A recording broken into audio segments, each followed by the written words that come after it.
My daughter inherited $85 million from her billionaire father, and the first thing she did was throw me out like garbage. Pack your bags, mother. This is my house now, and there's no room for dead weight. I spent that night crying in a hotel room, but what I discovered 48 hours later destroyed her entire fortune and left her begging me to take her back. Follow my story until the end and comment the city you're watching from so I can see how far this reaches. I never thought money could turn someone into a monster so quickly. I'm Eleanor Whitfield, and at 70 years old, I believed I'd seen every kind of heartbreak life could offer. But standing in the marble foyer of the Malibu estate I'd called home for 18 years, watching my daughter Sophia pack my belongings into garbage bags, I realized I was wrong. The call had come on a Tuesday morning in September. Sophia's father, tech mogul Alexander Whitfield, had died suddenly of a massive stroke at 71. We'd been divorced for over 2 decades, but he'd maintained the oceanfront estate where I lived as part of our settlement agreement. Sophia was his primary heir from our marriage, and she'd just inherited his entire $85 million fortune from Whitfield Technologies, the software empire he'd built from nothing. The Whitfield estate sprawled across 3 acres of prime Malibu coastline, with floor-to-ceiling windows that overlooked the Pacific Ocean. The house itself was a modern architectural marvel worth $15 million, all glass and steel and clean lines that Alexander had designed himself. It had been featured in Architectural Digest twice, and celebrities regularly drove by just to admire it from the coastal highway. Alexander had been a visionary, the kind of man who could see possibilities where others saw only problems. He'd started Whitfield Technologies in our garage in 1985, with nothing but a borrowed computer and an idea for data compression software. By the time we divorced in 2001, the company was worth $200 million. By the time he died, it was worth nearly $500 million. But success had come at a cost. Alexander was never home during Sophia's childhood. He missed her school plays, her soccer games, her graduation. I was the one who packed her lunches, helped with homework, drove her to friends' houses, stayed up all night when she had the flu. Alexander provided the money, I provided everything else. The memorial service is invitation only. Mother Sophia had told me over the phone that first day, her voice already carrying a tone I'd never heard before. Distant, calculating. Alexander's business partners, board members, industry executives. You understand it's not really your circle anymore. I did understand, in a way. Alexander had remarried twice since our divorce, first to his 28-year-old assistant Miranda, then after that disaster ended, to Dr. Patricia Chen, a brilliant surgeon who could match his intellect and ambition. Both marriages had produced children, half-siblings that Sophia barely acknowledged existed. Alexander had built relationships with people in Silicon Valley that moved in different worlds than mine. But what I didn't understand was why my own daughter sounded like she was reading from a corporate press release, like she was already practicing how to cut me out of her new life. The estate had been my sanctuary for nearly 2 decades. After the divorce, Alexander had been surprisingly generous. Eleanor deserves security, he'd told his lawyers. She sacrificed her career for our family. This is the least I can do.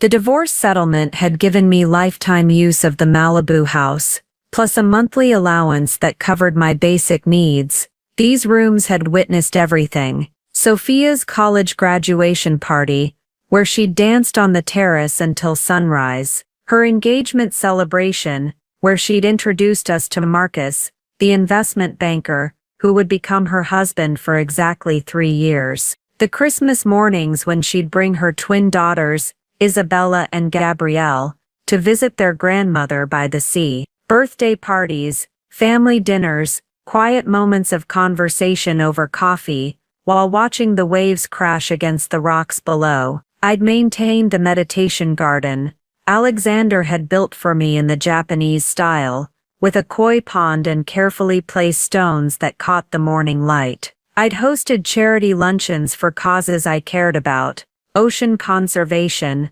literacy programs for underprivileged children, support groups for divorced women over 50. I'd been the stable presence who kept the home running, while Alexander traveled constantly between San Francisco, Seattle and Tokyo for business deals. The house staff knew me better than they knew Alexander. Maria, the housekeeper who'd worked for us for 12 years, brought me tea every morning at exactly 8 a.m., and updated me on her grandchildren's progress in school. James, the groundskeeper, consulted with me on every plant and flower, understanding that the gardens were my domain. Even Thomas, Alexander's personal assistant, would call me when he needed Alexander's opinion on something urgent and couldn't reach him directly, knowing I understood Alexander's priorities better than anyone. But now, on this bright California morning just 3 days after Alexander's funeral,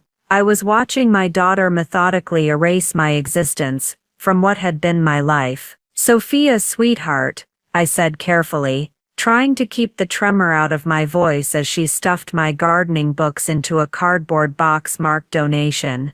"Can we please sit down and discuss this? This seems very sudden. Perhaps we could work out some kind of arrangement that would be comfortable for both of us." She paused in her packing and looked up at me with eyes that were unmistakably Alexander's when he was in full business mode. Cold, analytical, completely devoid of sentiment. It was unsettling to see that expression on my daughter's face, the face I'd kissed goodnight for the first 15 years of her life. "What exactly is there to discuss, Mother?" she asked, returning to her systematic dismantling of my bedroom. "This property is assessed at $50.2 million.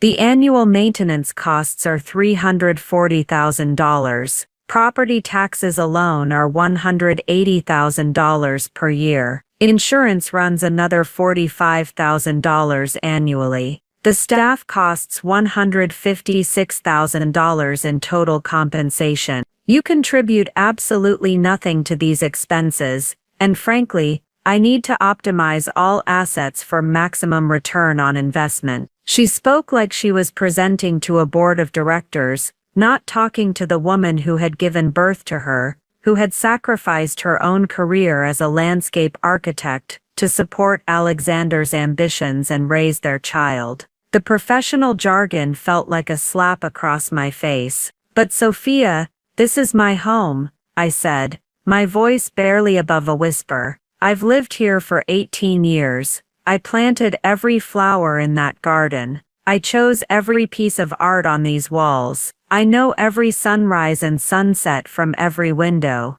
This isn't just a property to me, it's where I built my life after your father and I divorced. Your life was whatever Alexander decided to provide in the divorce settlement," she replied, without looking up from folding my clothes into boxes with mechanical precision. "Alexander is dead. The settlement is void. I'm the sole inheritor, and I'm making different strategic decisions about asset allocation." The casual cruelty of her business language when talking about dismantling my existence took my breath away. She was discussing my home, my life, my future, like I was an inefficient subsidiary that needed to be divested. "I've already spoken with Patricia Goldman at Sotheby's International," she continued, pulling my photographs off the dresser and wrapping them in newspaper like they were items at a garage sale. "This property should sell within 60 days for asking price, given the location and current market conditions. The proceeds will be reinvested in a diversified portfolio, with significantly better returns than real estate." She moved through my possessions with ruthless efficiency, sorting them into 3 categories: items to be donated, items to be sold, and a small box of things she deemed sentimental enough to allow me to keep. Watching her evaluate my life's possessions like a liquidation specialist was surreal. "I've also booked you a room at the Comfort Inn in Thousand Oaks for 2 weeks," she said, sealing a box of my books with packing tape. That should provide adequate time for you to secure alternative housing arrangements within your budget parameters. Alternative housing arrangements within my budget parameters. My daughter was talking about my need to find somewhere to live like she was discussing quarterly projections. 2 weeks at a budget hotel to find a new place to live. I couldn't hide the shock in my voice. Sophia, I'm 70 years old. I've been out of the workforce for over 20 years. My monthly allowance from your father was enough to maintain this lifestyle, but it's not enough to secure new housing in this market. Do you understand what you're asking me to do? For the first time that morning, she stopped packing and really looked at me. What I saw in her expression wasn't anger or resentment, or even guilt about what she was doing. It was complete indifference. I was looking at my own child, the baby I'd carried for 9 months, the toddler I'd read bedtime stories to every night for 3 years,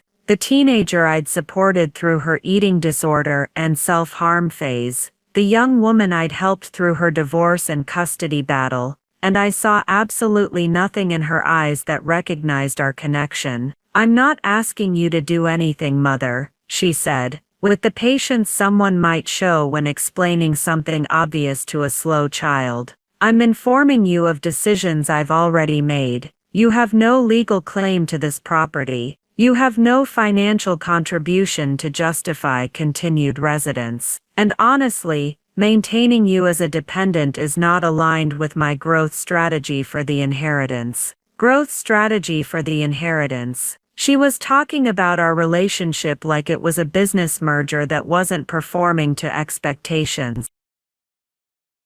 But I'm your mother, I said, hating how desperate and pathetic I sounded. Doesn't that mean anything to you? Don't you care about what happens to me? Don't you remember everything I've done for you over the years? Sophia resumed her packing, carefully wrapping a ceramic vase I'd bought on a trip to Tuscany 5 years earlier, back when Alexander was still sending me birthday gifts, and we maintained a cordial relationship. Of course you're my mother. That's a biological fact that can't be changed. But being someone's mother doesn't entitle you to indefinite financial support, especially when you provide no measurable value in return. Measurable value in return. My daughter was evaluating our relationship based on return on investment, like I was a stock that had failed to perform. What about all the years I supported you? The words came out before I could stop them. 20 years of suppressed frustration finally breaking through my careful composure. What about when you were struggling after your divorce from Marcus and I let you and the twins live here for 8 months while you got back on your feet?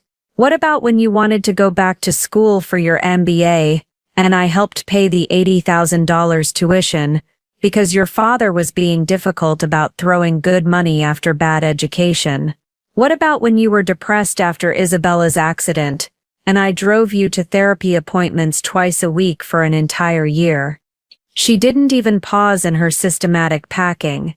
That was your choice, Mother. I never asked you to make those sacrifices. I never signed a contract agreeing to reciprocate your investments in me. And frankly, most of that happened years ago. What have you contributed lately? When was the last time you generated income? When was the last time you added measurable value to anyone's life? The questions hung in the air like accusations, each one designed to cut deeper than the last. When was the last time I'd generated income? I'd been Alexander's wife, then his supported ex-wife, for most of my adult life. When was the last time I'd added measurable value?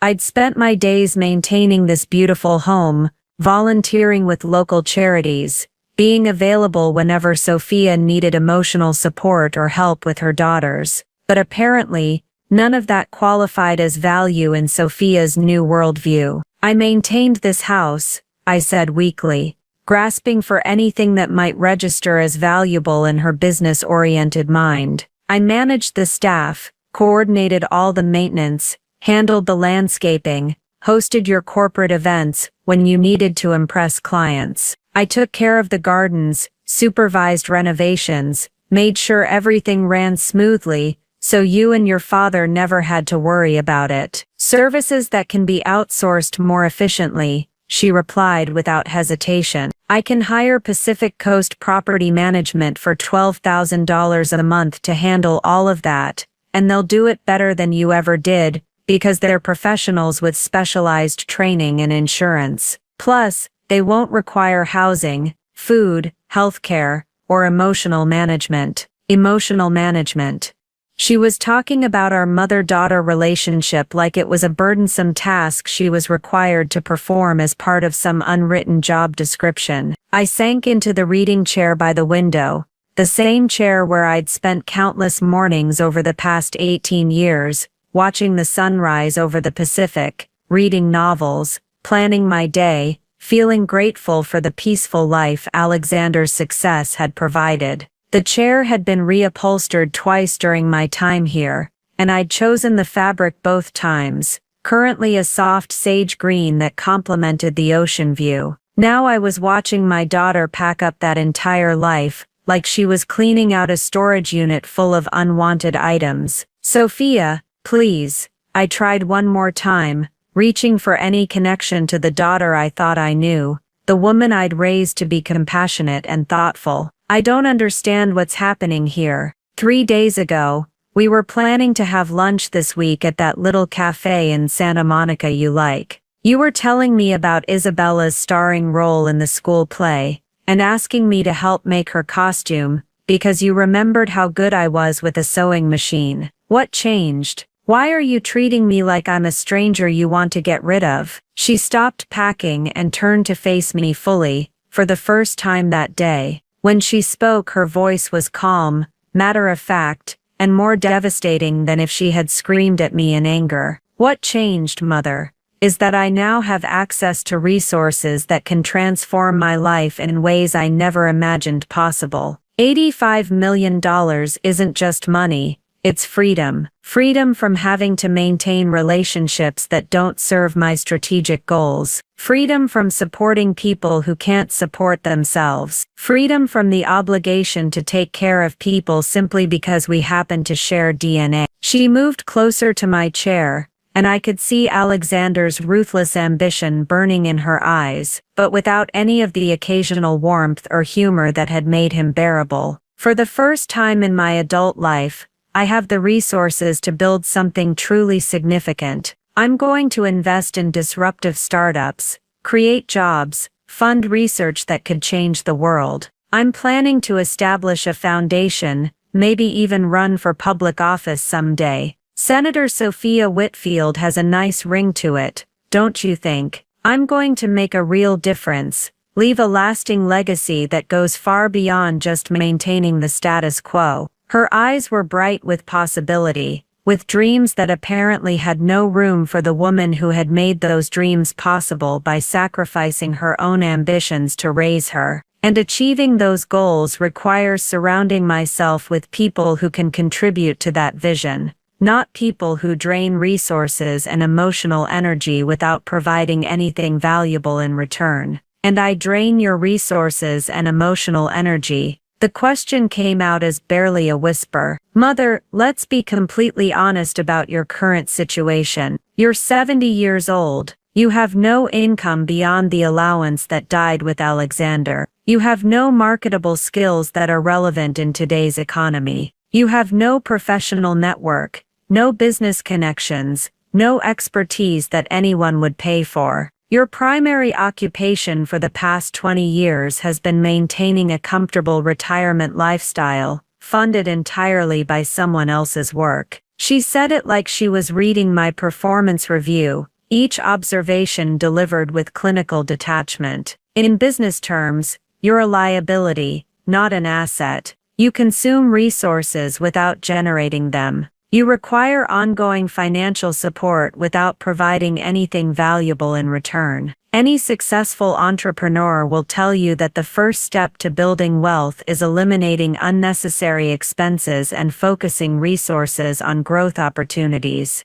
The clinical way she assessed my worth as a human being felt like being dissected while still alive. But I love you, I said, playing my final card, the one Trump I thought might matter despite everything. I'm your family, I'm your mother. Doesn't love count for anything in your calculations? Sophia's expression softened for just a moment, and I thought I saw a flicker of the daughter I remembered. The little girl who used to climb into my bed during thunderstorms. The teenager who came to me for advice about boys and college applications. The young mother who called me crying when she couldn't get the twins to stop teething. But then her face hardened again, like she was forcing herself to stay focused on her new priorities, like sentiment was a weakness she couldn't afford. Love is a luxury I can't afford right now, Mother. I have exactly one opportunity to turn this inheritance into something that will set up my daughters for generational wealth and success. I can't waste time or resources on sentiment when I should be focused on strategic planning and execution. She returned to packing my things with renewed efficiency, and I realized with crystalline clarity that I was looking at a stranger who happened to share my DNA.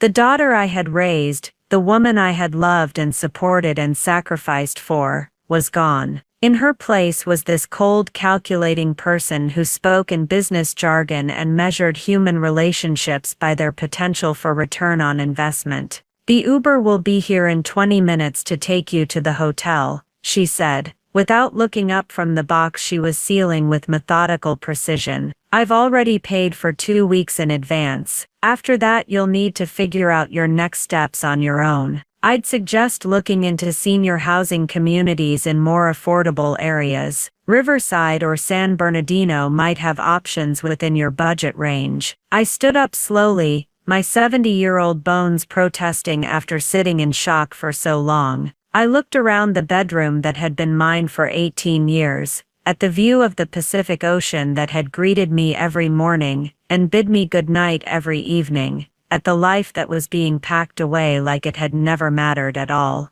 The room held so many memories, the corner where I'd set up my easel during my brief attempt to return to painting, the window seat where I'd read hundreds of books while listening to the sound of waves, the walk-in closet where I'd carefully curated a wardrobe appropriate for the wife, then ex-wife, of a tech mogul. All of it was being reduced to boxes and donation bags. Will I see you again? I asked, knowing I probably didn't want to hear the answer. Sophia sealed the last box with packing tape and finally looked at me directly, her expression as neutral as a stranger's. That depends entirely on whether you can find a way to add value to my life, Mother. If you can figure out how to contribute something meaningful to my success, maybe you could get some training, develop a skill that's actually useful, find a way to generate income or connections that could benefit my business interests, then maybe we can maintain some kind of relationship. She paused, considering her words carefully.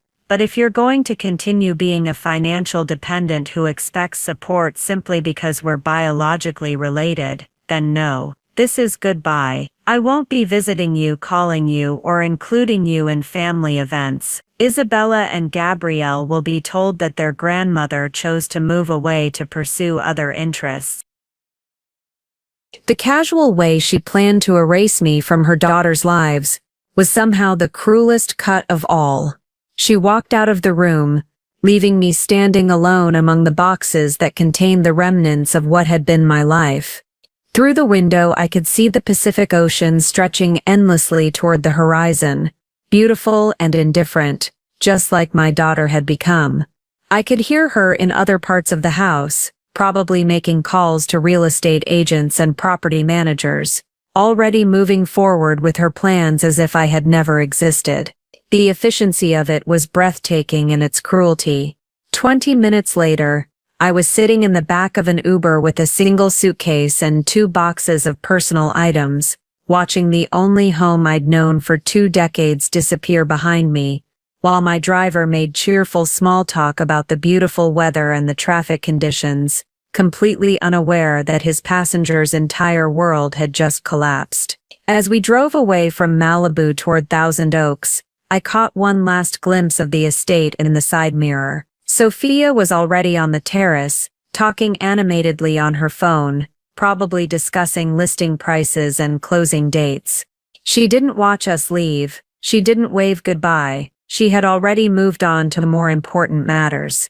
The Comfort Inn in Thousand Oaks was exactly what you'd expect from a budget hotel. Clean, functional, and utterly devoid of personality. The rooms smelled like industrial disinfectant, and featured 2 double beds with scratchy floral comforters that had clearly been washed 1,000 times. The view from my window was of a parking lot and a strip mall that housed a nail salon, a sandwich shop, and a store that sold cell phone accessories. I sat on the edge of the bed and tried to process what had just happened to my life. 3 days ago, I had been Eleanor Whitfield, comfortable widow living in a Malibu estate, planning lunch with my daughter and looking forward to helping with my granddaughter's school play. Now I was Eleanor Whitfield, homeless septuagenarian in a budget hotel room, apparently cut off from my family because I didn't provide sufficient return on investment. The cruelest part wasn't even being thrown out of my home, devastating as that was. The cruelest part was discovering that my daughter had been evaluating our relationship like a business transaction, and I had failed to meet her performance metrics. Everything I thought mattered, the love, the shared history, the sacrifices I'd made, the memories we'd built together, had been completely worthless in her calculation of my value as a human being. As I unpacked the few personal items Sophia had allowed me to take, some clothes, a handful of photographs, my mother's jewelry, a few books, I found myself wondering if I had somehow failed as a parent. Had I raised a woman who could discard people like broken appliances? Had I been too supportive, too available, too willing to sacrifice my own needs for hers? Had I somehow created this monster by teaching her that love meant always giving without expecting anything in return? Or had Alexander's money and success poisoned something essential in her soul,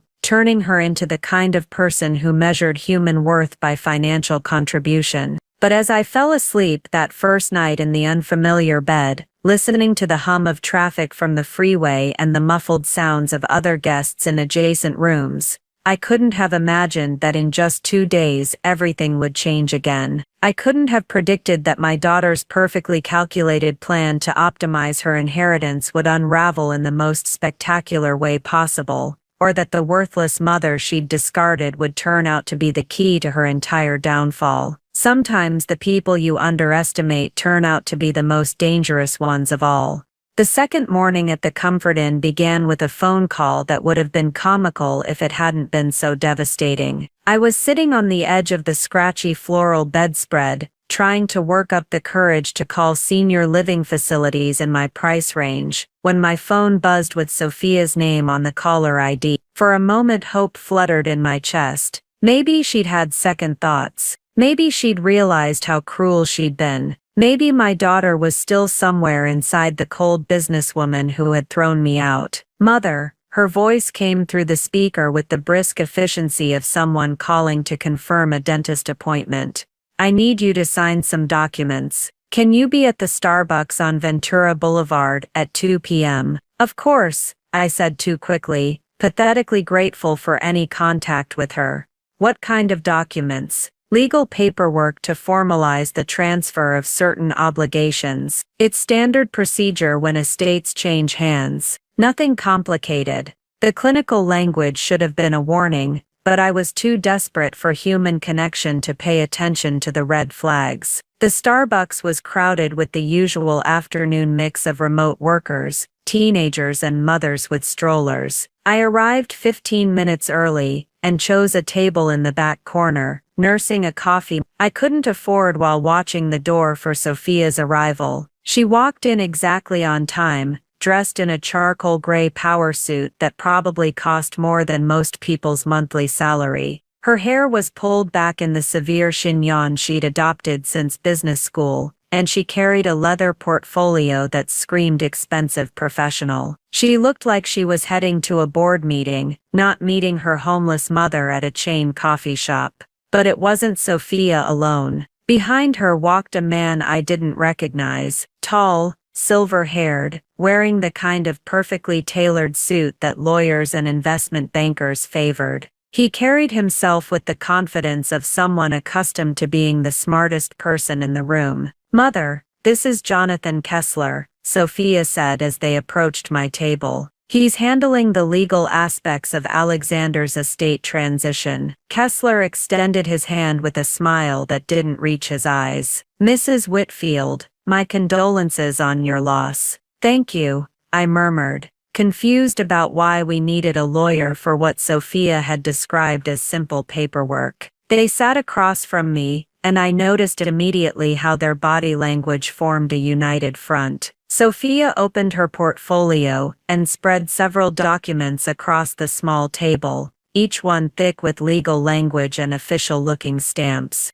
These documents formalize several important changes. Sophia began, her voice taking on the same tone she'd used when explaining why I had to leave the house. First, the termination of your living arrangement, which we've already addressed. Second, the cessation of your monthly allowance, effective immediately. The words hit me like a physical blow, my allowance. But that was part of the divorce settlement. Your father guaranteed it for life. Kessler leaned forward, his expression professionally sympathetic. Mrs. Whitfield, I understand your confusion, but the monthly payments you've been receiving weren't technically alimony. They were classified as family support contributions that Mr. Whitfield made voluntarily. Since they weren't court-ordered or legally binding, they terminate with his death. I stared at him, trying to process what he was saying. But Alexander told me they were guaranteed. He said I'd always be taken care of. I'm sure he believed that at the time. Sophia interjected, her voice carrying a note of condescending patience. But people's circumstances change. Alexander couldn't have anticipated the full scope of his estate, or the best strategies for wealth preservation. She pulled out another document, this one even thicker than the first. This is a comprehensive release form. By signing it, you acknowledge that you have no further claims on Alexander's estate, the Whitfield Technologies holdings, or any properties associated with the family trust. I looked down at the papers, the legal jargon swimming before my eyes. I don't understand. I'm not claiming anything. I just thought, I hoped we could work out some arrangement so I wouldn't be completely destitute. Mother, you're being dramatic, Sophia said, and I caught a glimpse of irritation breaking through her professional demeanor. You're not destitute. You have Social Security, don't you? And surely you have some savings from all those years of not having to pay for housing or expenses. The assumption was so far from reality that it took me a moment to respond. Sophia, my Social Security is $1,247 a month. Your father handled all the finances during our marriage, and the divorce settlement was structured so that he covered everything. I never needed to build significant personal savings, because I was told I'd always have support. Kessler and Sophia exchanged a look that I was beginning to recognize, the expression of people who viewed my situation as the predictable result of poor planning, rather than a catastrophe happening to someone they cared about. Well, Kessler said gently, that's precisely why these documents are so important. They provide clarity about everyone's responsibilities going forward. No one wants any confusion or false expectations. False expectations, like expecting my daughter to care whether I ended up on the street. Sophia pulled out her phone and began scrolling through something, multitasking even during what was supposed to be an important family conversation. I've done some research on senior housing options in affordable areas. There are several communities in Riverside and San Bernardino that offer income-based rent. Some of them are actually quite nice. She said it like she was offering me a valuable gift instead of discussing the complete destruction of my life as I'd known it. Riverside is 2 hours from here, I said quietly. I wouldn't know anyone. I wouldn't have any connections or support system. Mother, you need to be realistic about your new circumstances, Sophia replied without looking up from her phone. You can't afford to maintain relationships and geographic preferences that don't align with your financial situation. This is about adaptation and survival. Adaptation and survival. She was talking about my need to rebuild my entire existence at 70 years old, like it was a strategic business challenge. Besides, she continued, finally putting her phone down, distance might be good for both of us. It'll give you space to develop independence and self-sufficiency, without the temptation to rely on family support that isn't sustainable long-term. The casual way she planned to erase me from her daughter's lives was somehow the cruelest cut of all. She walked out of the room, leaving me standing alone among the boxes that contained the remnants of what had been my life. Through the window, I could see the Pacific Ocean stretching endlessly toward the horizon, beautiful and indifferent, just like my daughter had become. I could hear her in other parts of the house, probably making calls to real estate agents and property managers, already moving forward with her plans as if I had never existed. The efficiency of it was breathtaking in its cruelty. 20 minutes later, I was sitting in the back of an Uber with a single suitcase and 2 boxes of personal items, watching the only home I'd known for 2 decades disappear behind me while my driver made cheerful small talk about the beautiful weather and the traffic conditions, completely unaware that his passenger's entire world had just collapsed.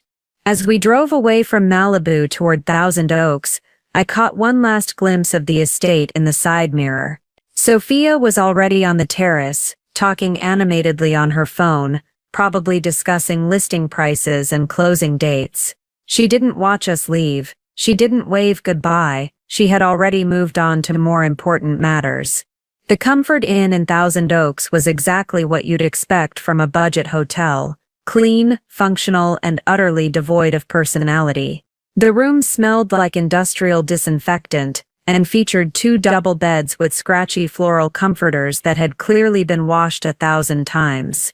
The view from my window was of a parking lot, and a strip mall that housed a nail salon, a sandwich shop and a store that sold cell phone accessories.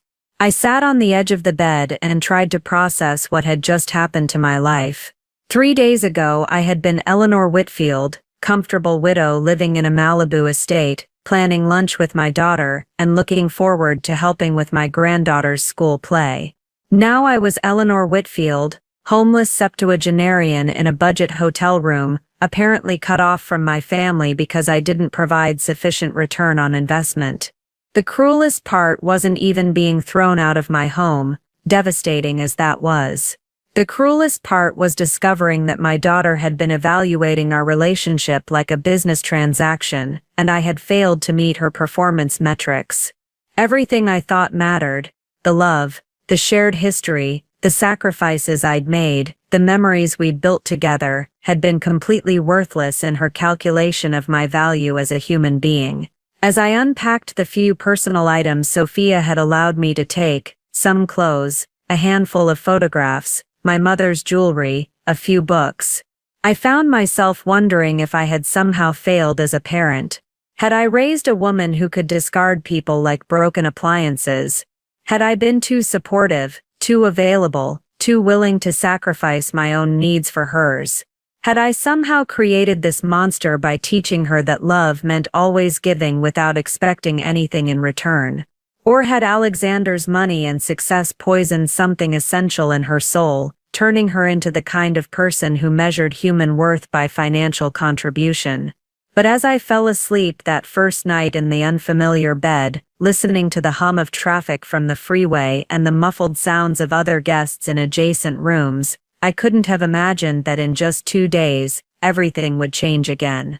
I couldn't have predicted that my daughter's perfectly calculated plan to optimize her inheritance would unravel in the most spectacular way possible, or that the worthless mother she discarded would turn out to be the key to her entire downfall. Sometimes the people you underestimate turn out to be the most dangerous ones of all. The second morning at the Comfort Inn began with a phone call that would have been comical if it hadn't been so devastating. I was sitting on the edge of the scratchy floral bedspread, trying to work up the courage to call senior living facilities in my price range, when my phone buzzed with Sophia's name on the caller ID. For a moment, hope fluttered in my chest. Maybe she'd had second thoughts. Maybe she'd realized how cruel she'd been. Maybe my daughter was still somewhere inside the cold businesswoman who had thrown me out. Mother, her voice came through the speaker with the brisk efficiency of someone calling to confirm a dentist appointment. I need you to sign some documents. Can you be at the Starbucks on Ventura Boulevard at 2 p.m.? Of course, I said too quickly, pathetically grateful for any contact with her. What kind of documents? Legal paperwork to formalize the transfer of certain obligations. It's standard procedure when estates change hands. Nothing complicated. The clinical language should have been a warning, but I was too desperate for human connection to pay attention to the red flags. The Starbucks was crowded with the usual afternoon mix of remote workers, teenagers and mothers with strollers.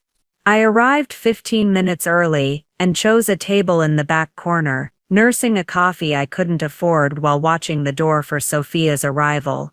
She walked in exactly on time, dressed in a charcoal gray power suit that probably cost more than most people's monthly salary. Her hair was pulled back in the severe chignon she'd adopted since business school, and she carried a leather portfolio that screamed expensive professional. She looked like she was heading to a board meeting, not meeting her homeless mother at a chain coffee shop.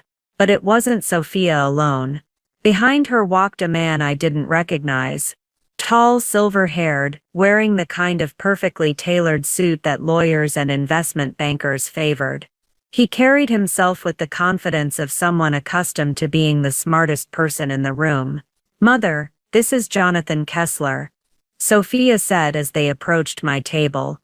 "He's handling the legal aspects of Alexander's estate transition." Kessler extended his hand with a smile that didn't reach his eyes. "Mrs. Whitfield, my condolences on your loss." "Thank you," I murmured, confused about why we needed a lawyer for what Sophia had described as simple paperwork. They sat across from me, and I noticed immediately how their body language formed a united front. Sophia opened her portfolio and spread several documents across the small table, each one thick with legal language and official-looking stamps. These documents formalized several important changes. Sophia began, her voice taking on the same tone she'd used when explaining why I had to leave the house. "First, the termination of your living arrangement, which we've already addressed. Second, the cessation of your monthly allowance, effective immediately." The words hit me like a physical blow. My allowance? But that was part of the divorce settlement. Your father guaranteed it for life. Kessler leaned forward, his expression professionally sympathetic. "Mrs. Whitfield, I understand your confusion, but the monthly payments you've been receiving weren't technically alimony. They were classified as family support contributions that Mr. Whitfield made voluntarily. Since they weren't court-ordered or legally binding, they terminate with his death." I stared at him, trying to process what he was saying. "But Alexander told me they were guaranteed. He said I'd always be taken care of." "I'm sure he believed that at the time," Sophia interjected, her voice carrying a note of condescending patience. "But people's circumstances change. Alexander couldn't have anticipated the full scope of his estate or the best strategies for wealth preservation." She pulled out another document, this one even thicker than the first. "This is a comprehensive release form. By signing it, you acknowledge that you have no further claims on Alexander's estate, the Whitfield Technologies holdings, or any properties associated with the family trust." I looked down at the papers, the legal jargon swimming before my eyes. "I don't understand. I'm not claiming anything. I just thought, I hoped we could work out some arrangement so I wouldn't be completely destitute."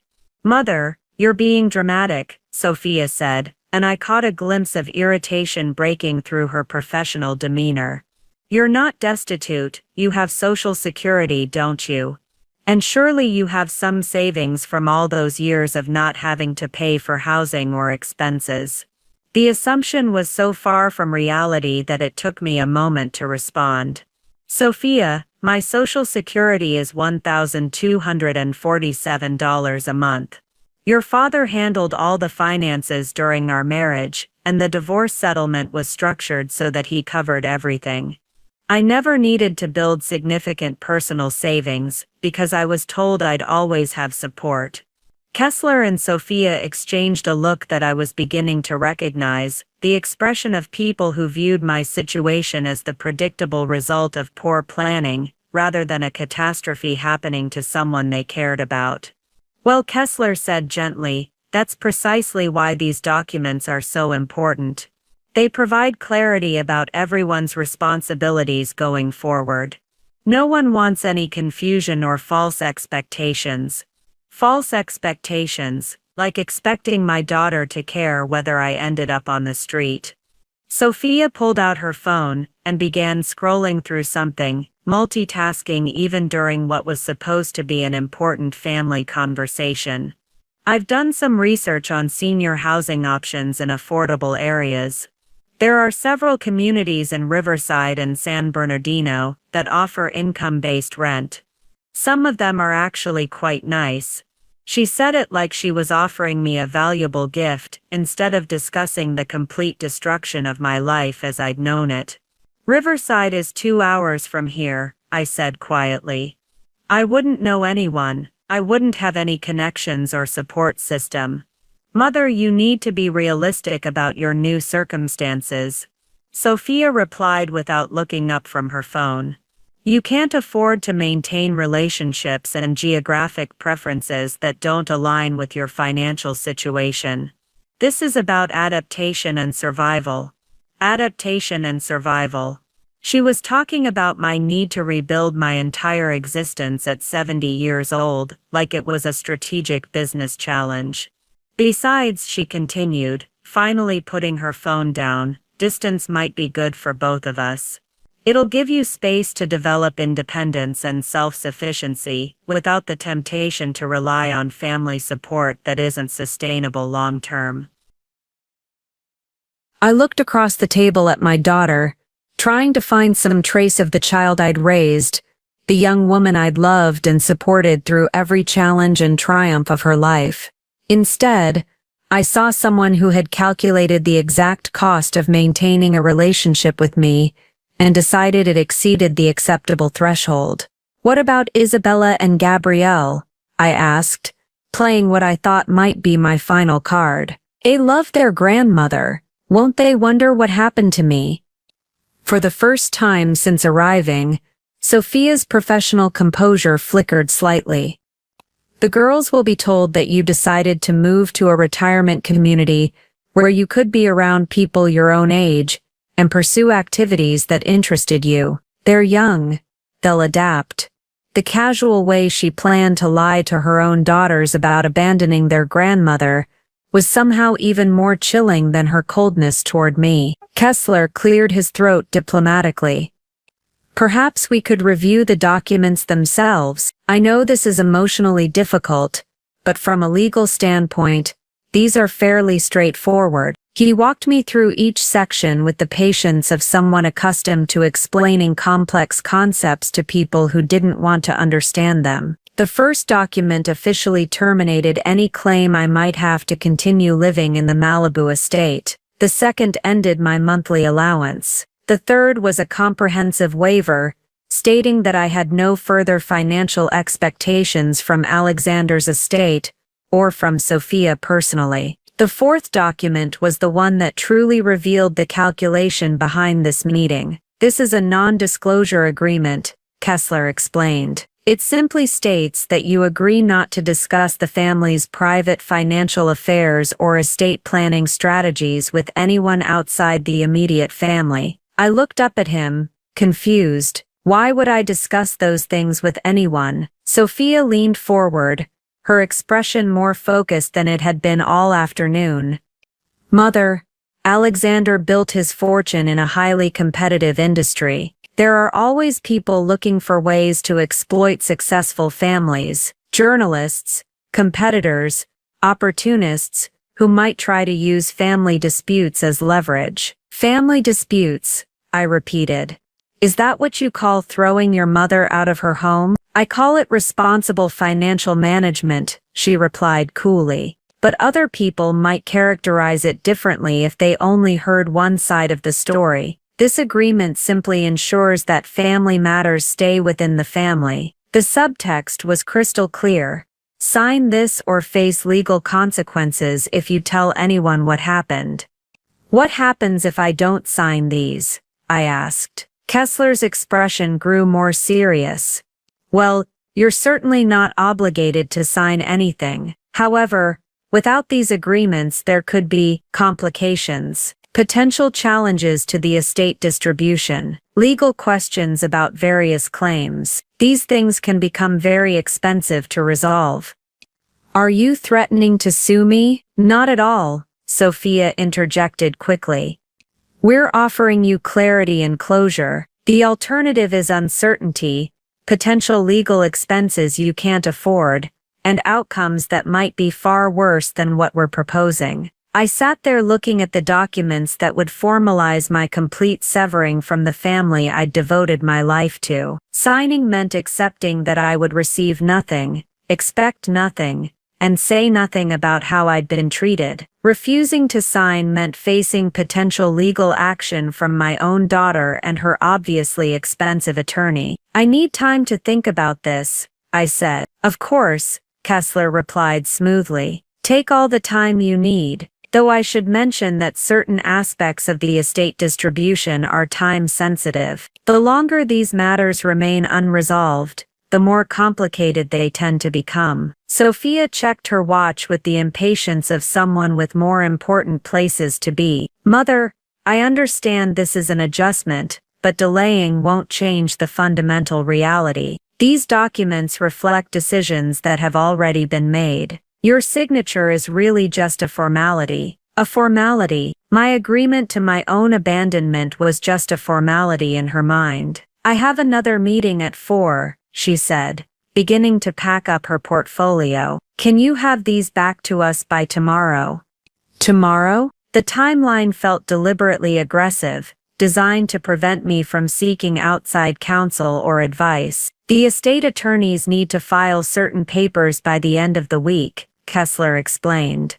Procedural deadlines, unfortunately, they don't accommodate family dynamics. Sophia stood smoothing her skirt with the same efficient motion she'd used while packing my belongings.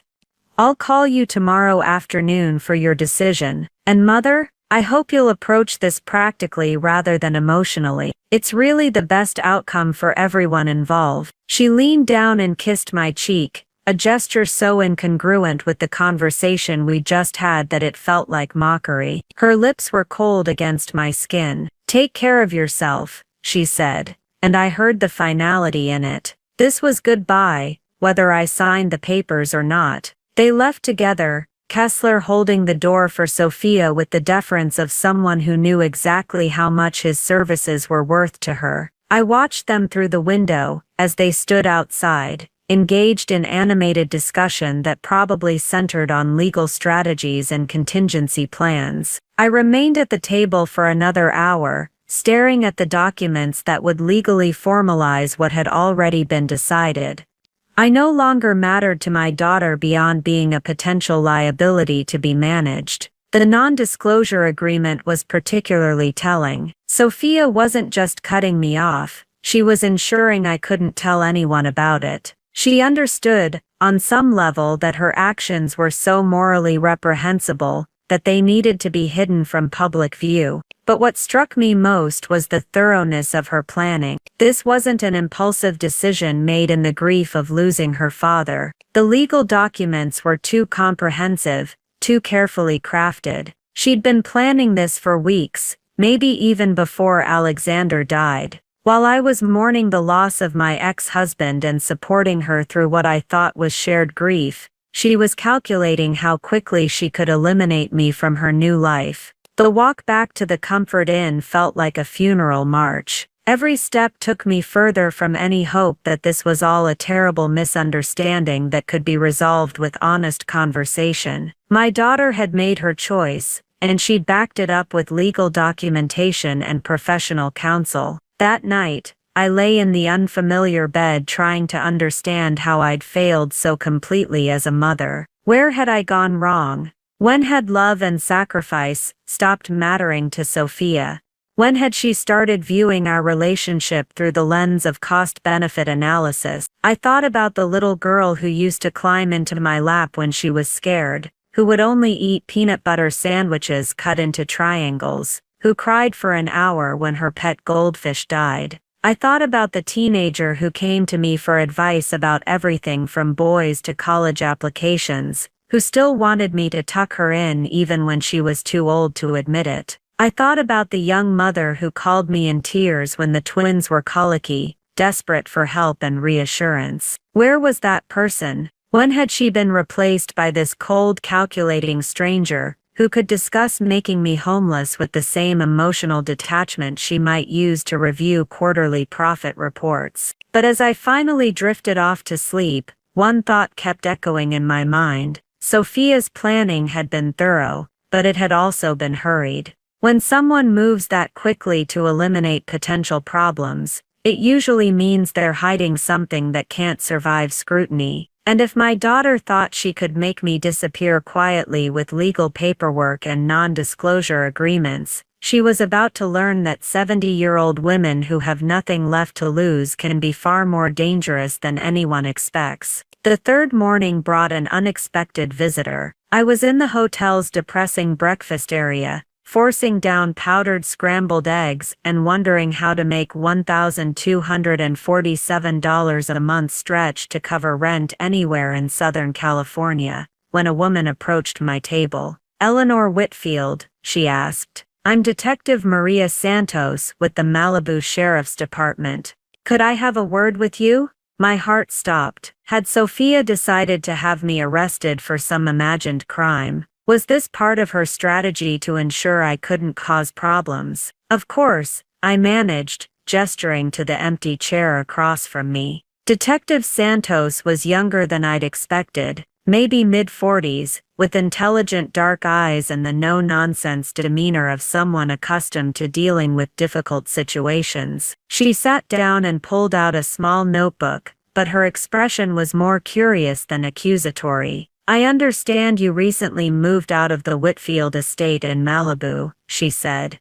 "Would you mind telling me about the circumstances?" I hesitated, thinking about the non-disclosure agreement sitting unsigned in my hotel room. "May I ask why you're interested?" "We've received some inquiries about unusual financial activity associated with the estate. Nothing criminal, you understand. Just some questions that need clarification for insurance and tax purposes." She paused, studying my expression carefully. "The thing is, Mrs. Whitfield, your name came up in our preliminary research as someone who might have insights into the family's financial arrangements. You lived in the house for 18 years. You were married to Alexander Whitfield. You probably know more about their business dealings than anyone outside the immediate family." I felt a strange flutter of something I hadn't experienced in days, the sensation of being valuable to someone, of having information and perspective that mattered. "What kind of inquiries?" I asked carefully. Detective Santos consulted her notebook. "Well, for example, we've had questions about some large transfers that occurred just before Mr. Whitfield's death. Unusual patterns in the timing and amounts that caught the attention of certain federal agencies that monitor these things. Large transfers just before Alexander's death." My pulse quickened. Federal agencies. The IRS, primarily. And the SEC has some routine questions about stock transactions that occurred in the days immediately following Mr. Whitfield's passing. She leaned forward slightly, lowering her voice. "Mrs. Whitfield, I'll be frank with you. There are some irregularities in the timeline of certain financial activities that occurred around your ex-husband's death. Nothing that necessarily indicates wrongdoing, but enough to warrant some additional investigation." She closed her notebook and looked at me directly. "The problem is, the family's attorney, Mr. Kessler, has been very protective of their privacy. very concerned about maintaining confidentiality during what he describes as a sensitive grieving period, which is perfectly understandable, of course. Her tone suggested it wasn't understandable at all, but sometimes, when people are overly protective of information, it raises questions about what exactly they're trying to protect. I thought about Jonathan Kessler's perfectly practiced sympathy, his careful explanation of why I had no rights to anything, his insistence that I sign documents preventing me from discussing family financial matters with anyone. "Detective Santos," I said slowly, "what would happen if someone had information about these financial irregularities? Would that person be protected if they came forward?" Her expression sharpened with interest. "Absolutely. Whistleblower protections are very robust in cases involving potential financial crimes, and if someone were being pressured to stay silent about suspicious activities," she paused meaningfully, "well, that kind of pressure might actually be illegal itself." She pulled out her business card and placed it on the table between us.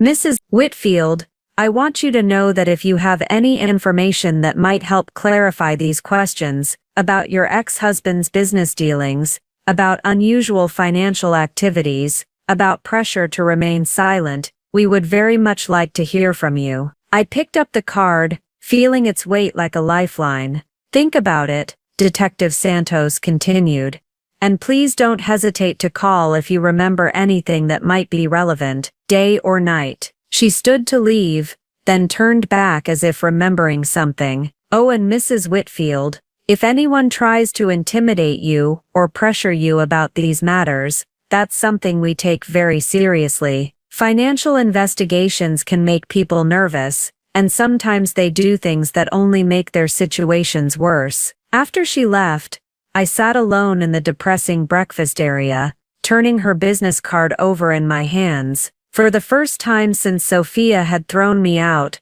I felt like someone was treating me as a human being with valuable insights, rather than a problem to be managed or eliminated. But more than that, I felt the first stirring of something that had been absent since this nightmare began: power. If Detective Santos was right, if there were irregularities in Alexander's estate that federal agencies were investigating, then Sophia's rush to cut me off and silence me with legal documents took on an entirely different meaning. She wasn't just eliminating an inconvenient dependent, she was eliminating a potential witness to whatever had happened around Alexander's death. And if my daughter thought she could throw me away, and then intimidate me into silence while she potentially profited from suspicious financial activities, she had made a very serious mistake. I walked back to my room with more purpose than I'd felt since this ordeal began. The unsigned legal documents were still spread across the small desk,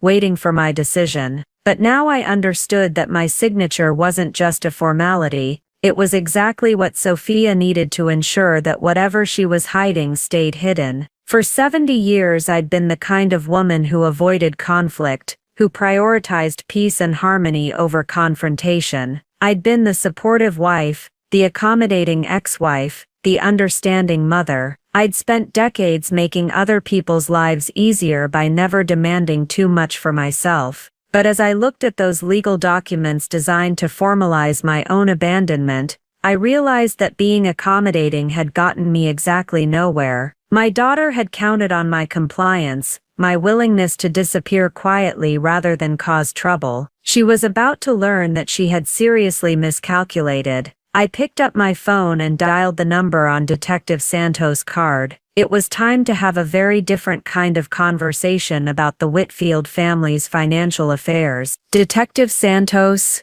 this is Eleanor Whitfield. I think we need to talk." The meeting with Detective Santos took place the following morning at a small diner in Ventura, deliberately chosen for its distance from Malibu, and the kind of establishment where no one would expect to encounter tech mogul families or their expensive attorneys. I arrived 30 minutes early, my hands trembling slightly as I ordered coffee. I couldn't really afford and tried to organize my thoughts about what I was about to reveal. Detective Santos slid into the booth across from me at exactly 9 a.m., carrying a leather folder and wearing the same no-nonsense expression I remembered from our first encounter. But today there was something different in her demeanor, a sharpness, an intensity that suggested our conversation had triggered some significant developments. "Mrs. Whitfield, thank you for calling," she began, pulling out a digital recorder and placing it on the table between us. "Before we start,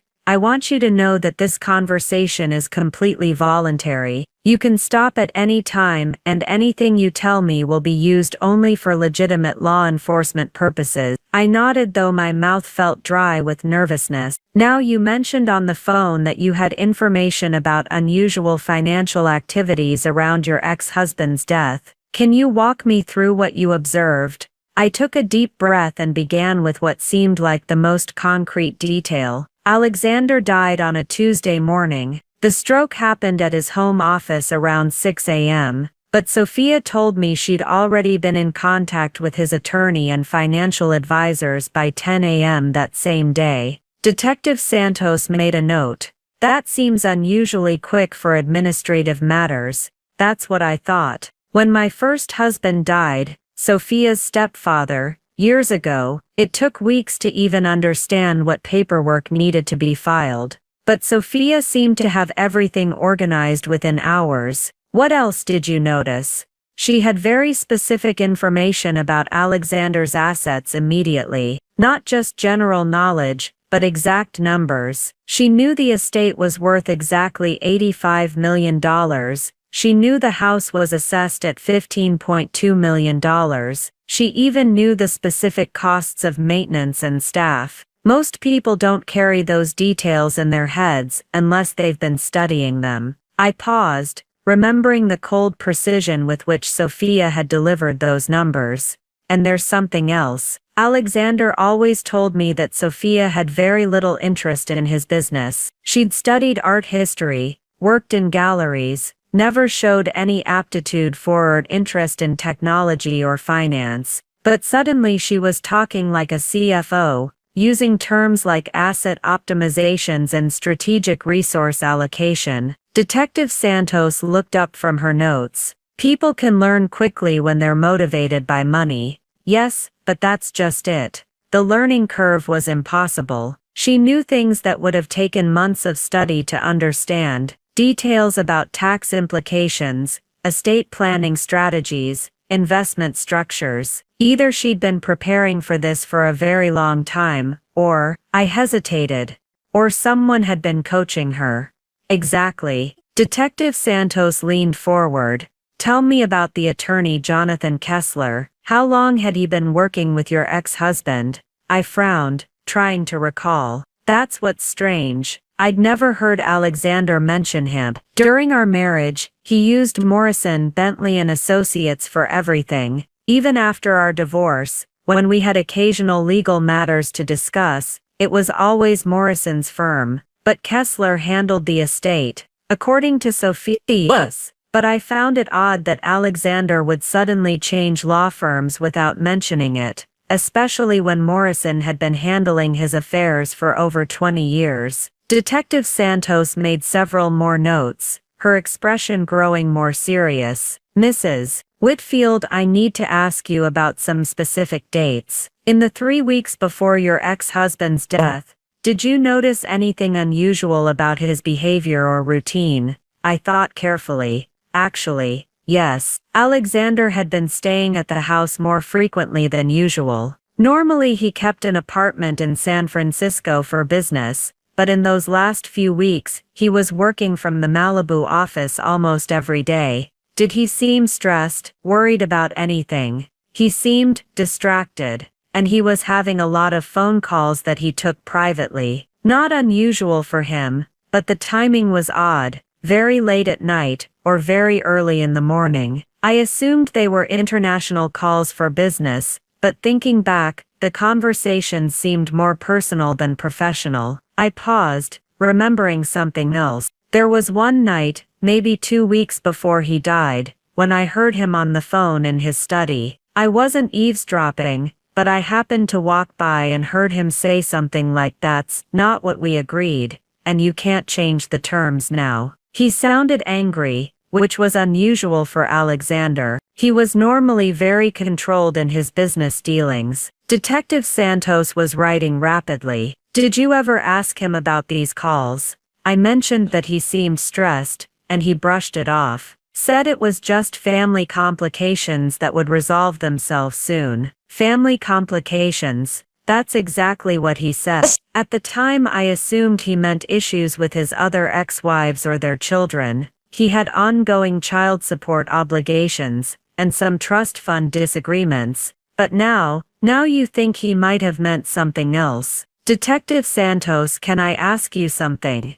What exactly triggered this investigation? She closed her notebook and looked at me directly. Mrs. Whitfield, what I'm about to tell you is confidential, but I think you have a right to know given your situation. We received a tip from someone at Whitfield Technologies about unusual stock transactions that occurred in the 48 hours after your ex-husband's death. My pulse quickened. What kind of transactions? Large blocks of shares were sold immediately upon news of Alexander's death, before the stock price had time to decline on the news. Someone with advanced knowledge of his death could have made millions by timing the market correctly. The implications hit me like a physical blow. You think someone knew Alexander was going to die? We think someone either knew he was going to die, or possibly, she paused carefully, ensured that he would die when it was most financially advantageous. The words hung in the air between us like a toxic cloud. Detective Santos was suggesting that Alexander might have been murdered for his money, and the primary beneficiary was my daughter. That's impossible, I said automatically. Sophia loved her father. They had their differences, but she would never. But even as I said the words, I remembered Sophia's cold efficiency in dismantling my life, her complete absence of grief or sentiment, her laser focus on financial optimization. Was I defending someone who no longer existed, or someone who had never existed at all? Mrs. Whitfield, I need to ask you directly. In the days after Alexander's death, did your daughter say or do anything that seemed inconsistent with normal grief responses? I thought about Sophia's behavior at the funeral, dry-eyed, focused on networking with Alexander's business associates, taking notes during conversations about the company's future. I thought about how quickly she'd moved to eliminate me from her life, how thoroughly she'd planned my legal and financial isolation. She wasn't grieving, I said slowly. I thought she was just processing differently, or maybe in shock. But she was completely focused on business matters. At the funeral, while I was crying, she was exchanging business cards and talking about investment opportunities. Did she seem surprised by the inheritance amount? No, that's what struck me as odd. She knew exactly what she was inheriting before any lawyers had formally read the will. She had specific plans for the money within days of his death. Detective Santos leaned back, processing this information. Mrs. Whitfield, I have to ask, is there any possibility that your daughter had access to your ex-husband's medical care, his medications, his food, his daily routine? The question sent chills down my spine. She visited occasionally, maybe once or twice a month for dinner, but she knew his habits, his schedule. She knew he took blood pressure medication and had a heart condition. Did she ever show interest in his medical situation? I searched my memory, and a disturbing pattern began to emerge. Actually, yes. In the past few months, she'd been asking detailed questions about his health, what medications he was taking, whether he was following his doctor's orders, if he was having any symptoms. I thought she was being caring, finally showing concern for her father's well-being. But now you think she might have had other motivations. Detective, are you telling me that my daughter might have killed her father for money? Santos reached across the table and touched my hand gently. I'm not telling you anything definitive yet, but I'm investigating that possibility, and your observations are helping to build a picture of what might have happened. She pulled out another document from her folder. There's something else. We've been looking into Jonathan Kessler, the attorney who handled the estate transition. He's not actually a probate lawyer. His specialty is criminal defense, particularly white-collar crime. My stomach dropped. Criminal defense. Which raises the question, why would someone hire a criminal defense attorney to handle a straightforward estate transfer, unless they were anticipating criminal charges? The pieces were falling into place with horrifying clarity. Sophia hadn't just been cold and calculating in throwing me out. She'd been eliminating a potential witness to whatever had really happened to Alexander. The non-disclosure agreement wasn't about protecting family privacy. It was about preventing me from sharing observations that might incriminate her in her father's death. Mrs. Whitfield, I need you to think very carefully about your interactions with your daughter in the weeks surrounding Alexander's death. Any conversation, any behavior, any detail that seemed unusual at the time. I closed my eyes and forced myself to relive those painful days. There was something. The day after Alexander died, Sophia came to the house to help with arrangements, but instead of dealing with funeral plans or condolence calls, she spent most of her time in Alexander's study, going through his computer and filing cabinets. Did she find what she was looking for? She seemed frustrated about something. She kept muttering about missing files and asking me if Alexander had any other computers or storage devices. When I suggested we focus on funeral arrangements, she snapped at me that business matters couldn't wait. Business matters that couldn't wait, even when her father had just died. And there's something else. Alexander always kept a safe in his study. I knew the combination because he'd given it to me years ago for emergencies. The day after he died, I offered to help Sophia access it for important documents. She told me she'd already opened it, but she seemed surprised that I knew about it. Detective Santos was writing furiously, as if she'd expected it to be secret. Exactly. And when I asked if she'd found what she needed, she said most of the important documents were already handled. But how could they be already handled if he just died? Unless someone had been preparing for his death in advance. The full scope of what Detective Santos was suggesting was beginning to sink in. My daughter hadn't just inherited $85 million. She might have murdered her father to get it. And I, in my naive assumption that family bonds meant something, had been the primary witness to behavior that could expose her crime. Detective, I need to ask, am I in danger? If Sophia really did what you think she did, and she knows I have information that could expose her, that's exactly what I'm worried about, Santos replied grimly. The pressure to sign those legal documents, the non-disclosure agreement, the rush to get you out of the house and isolated, it all looks like witness intimidation when viewed in this context. She pulled out her business card again, along with another card I didn't recognize. This is the number for Agent Rebecca Morrison with the FBI's Financial Crimes Unit. If what we're discovering is true, this case will likely move to federal jurisdiction because of the money involved and the potential securities fraud. FBI. Financial crimes, securities fraud. The conversation had moved so far beyond family drama that I felt dizzy trying to keep up.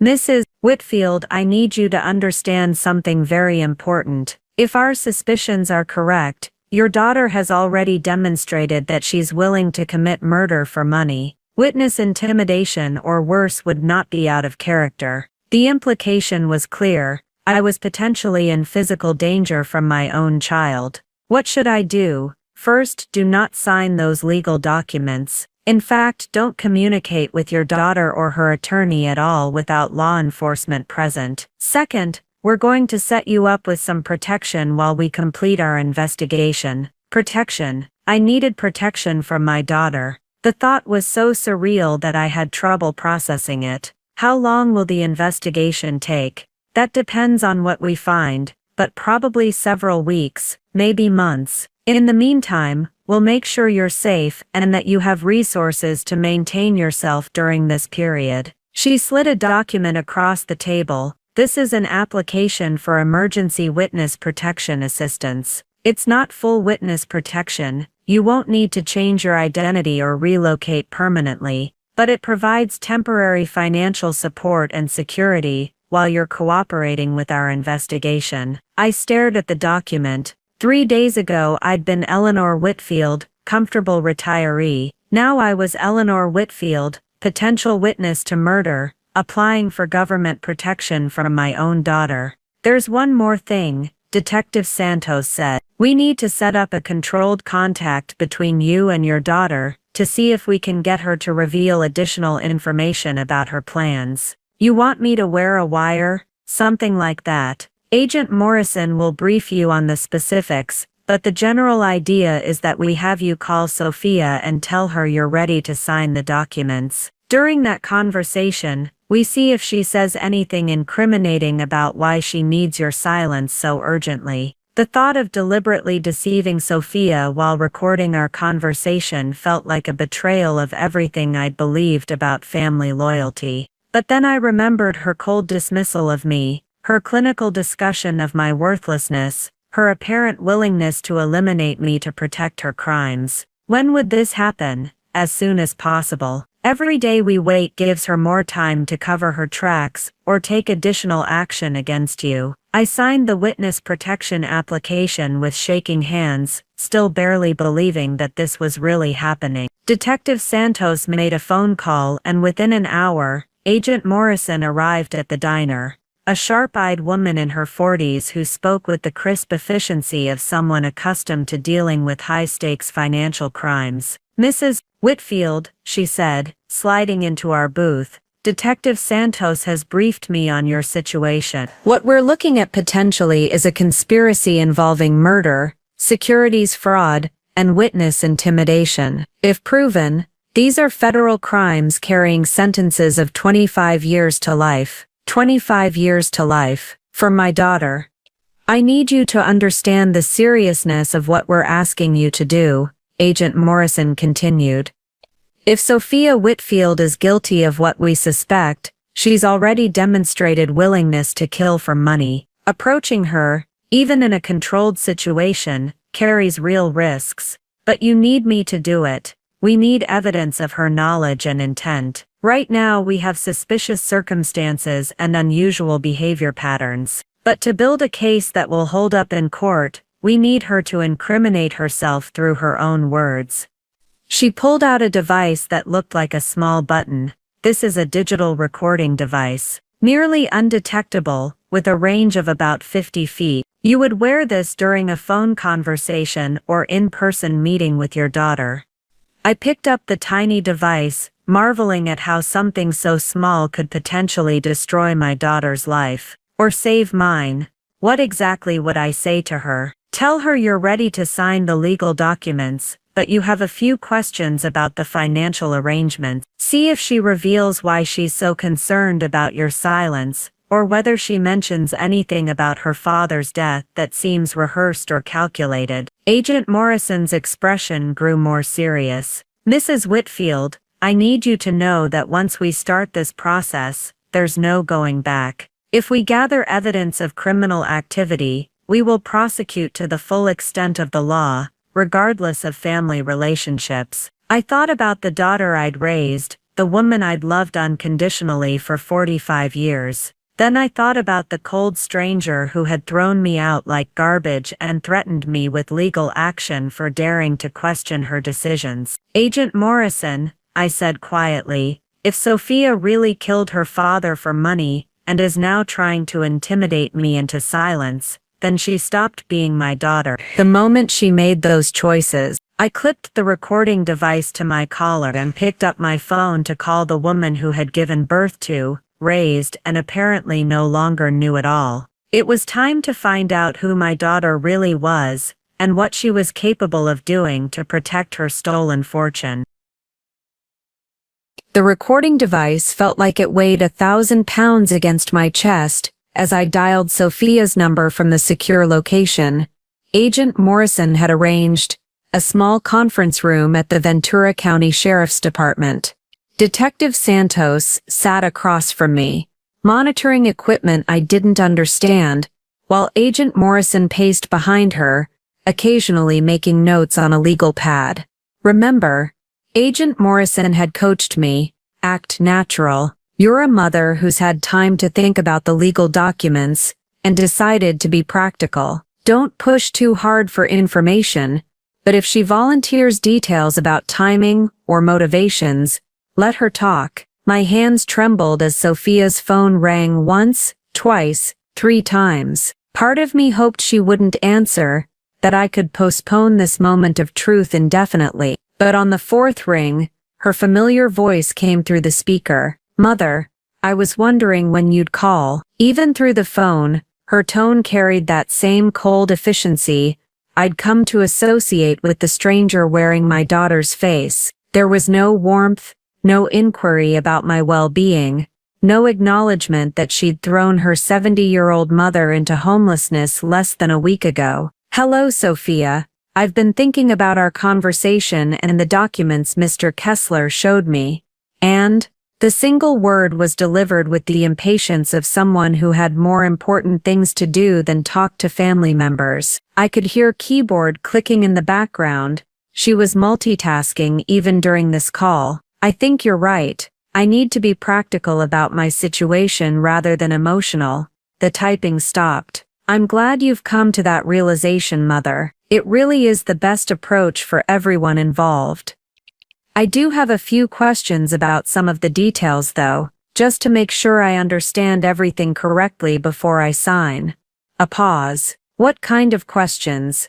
Agent Morrison nodded encouragingly from across the room. I took a deep breath and tried to sound like a confused elderly woman, rather than someone fishing for evidence of murder. Well, the timing seems very fast. Mr. Kessler mentioned that certain aspects of the estate distribution were time-sensitive, but I don't understand why everything has to be resolved so quickly. Another pause, longer this time. Mother, these are complex financial matters. The longer things remain unresolved, the more complicated they become from a tax and legal standpoint.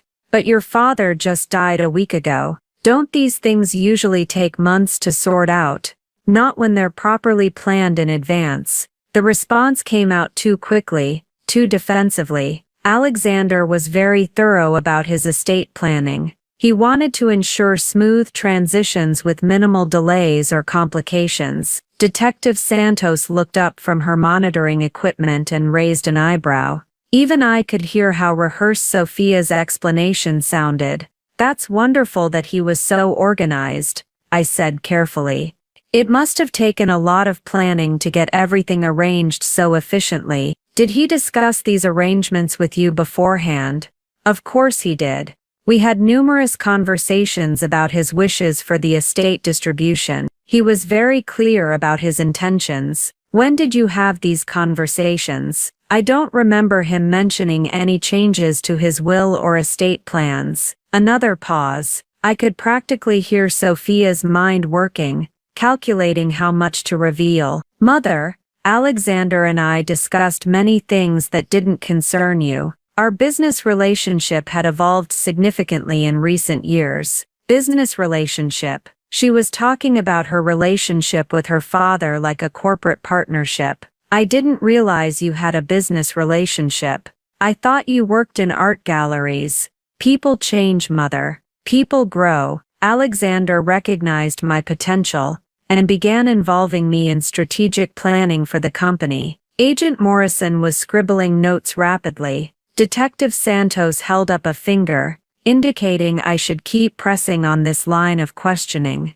That's wonderful, sweetheart. When did he start involving you in business matters? Was this recent? Over the past year or so? He'd begun bringing me into discussions about succession planning, investment strategies, risk management. He valued my perspective on modernizing certain aspects of the business. Risk management. The phrase sent chills down my spine. What kind of risks had they been discussing? It sounds like he was really preparing you to take over significant responsibilities. Did he mention anything about health concerns, reasons why he might need to transfer authority sooner rather than later? The silence that followed stretched so long I wondered if the call had disconnected. When Sophia finally spoke, her voice had changed, become more guarded, more careful. What exactly are you asking, Mother?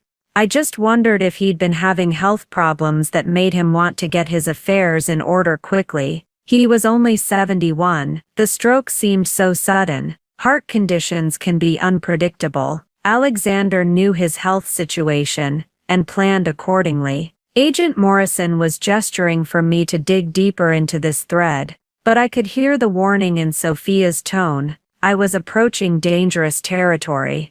Of course, I just remember him seeming stressed in those last few weeks. All those late-night phone calls, the time he spent working from home instead of the office. I wondered if something was troubling him. What late-night phone calls? The sharpness in her voice was unmistakable. I'd touched a nerve. He was having a lot of conversations at unusual hours. I assumed they were international business calls, but he seemed upset after some of them. I heard him mention something about people changing terms or not keeping agreements. You were eavesdropping on his private conversations. The accusation came out like a slap. Sophia was trying to deflect attention from the content of those calls by making me seem like the one behaving inappropriately. I wasn't eavesdropping. I lived in the house. It was hard not to overhear when he was upset about something. What exactly did you overhear? There was something predatory in the question, like she was trying to assess how much I actually knew versus how much I was guessing. Just fragments. Something about agreements and terms changing. He seemed to be arguing with someone about money or arrangements that weren't being honored.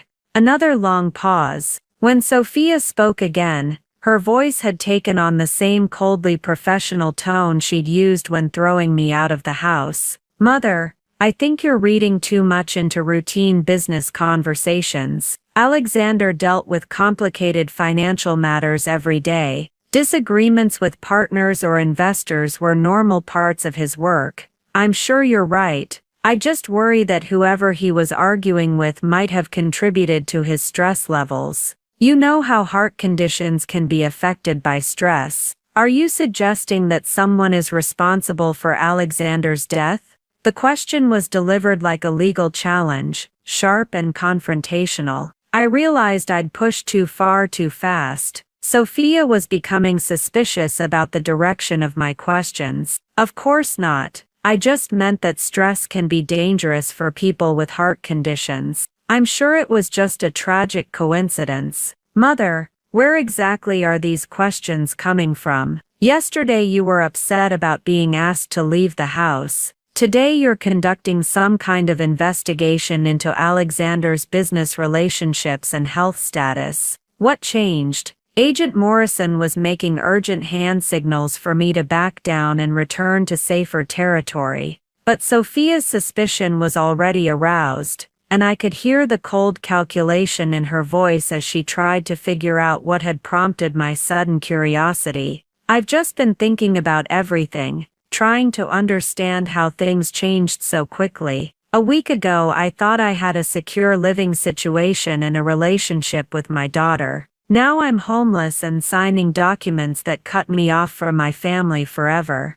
I suppose I'm looking for explanations that make sense. The explanation is simple, Mother. Alexander died. His estate is being distributed according to his wishes. You need to adapt to your new circumstances instead of dwelling on things that can't be changed. The callousness in her voice was breathtaking. She was discussing my complete life destruction like it was a minor administrative adjustment. You're right, of course. I suppose I'm just having trouble accepting how final everything feels. Once I sign these documents, that's really it, isn't it? No more contact, no more family relationship, no more connection to Isabella and Gabrielle. That depends entirely on your attitude going forward, Mother. If you can demonstrate that you understand the boundaries of our new relationship and respect the decisions I've made, perhaps we can find ways to maintain limited contact. Limited contact, like I was a distant acquaintance rather than her mother. What kind of boundaries?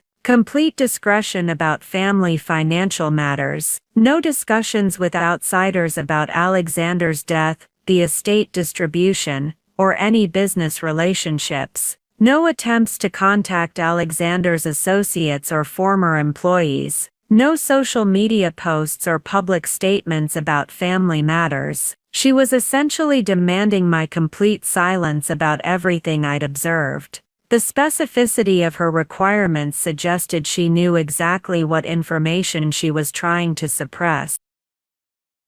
That seems reasonable, I lied. Though I have to ask, why is discretion so important? It's not like I know anything sensitive about the business. You lived in Alexander's house for 18 years, Mother. You observed his routines, his relationships, his business practices. You have access to information that could be misinterpreted or taken out of context by people who don't understand the complexities of his industry. What kind of information? Conversations you might have overheard, people you might have seen visiting the house, documents you might have noticed in his study, timing of various business decisions or personal relationships. She was coaching me on what not to reveal, but in doing so, she was also revealing what she was most worried about people discovering. I understand. You don't want me talking about his late-night phone calls, or the people who visited recently, or the timing of any business changes around his death. Silence. I'd summarized exactly what she didn't want me discussing, and her lack of response confirmed that these were indeed the areas she was most concerned about protecting. Mother, I think we should meet in person to finalize these documents. Are you still at the hotel in Thousand Oaks? Agent Morrison was shaking her head vigorously and drawing a finger across her throat, the universal signal to abort. Something about Sophia's request for an in-person meeting had triggered alarm bells. Actually, I'm staying with a friend for a few days. The hotel was getting expensive. What friend? The suspicion in her voice was immediate and sharp. Sophia knew I didn't have close friends who could take me in. She'd counted on my isolation when she threw me out. Just someone from my volunteer work at the literacy center. She offered to let me stay in her guest room while I figure out my next steps. I'll need her name and address for the document delivery. Can't we just meet somewhere neutral, like we did before? Mother, these are legal documents that require proper witness and notarization. It's more efficient to handle everything at a residential location. Agent Morrison was writing rapidly on her notepad, then held it up for me to see. She wants to know where you are. Potential threat. End call now. My heart started racing. Was Sophia planning to come to wherever she thought I was staying? And if so, what did she intend to do when she got there? You know what, Sophia? Let me call you back. My friend just got home, and I should discuss the arrangements with her before giving out her address. Mother,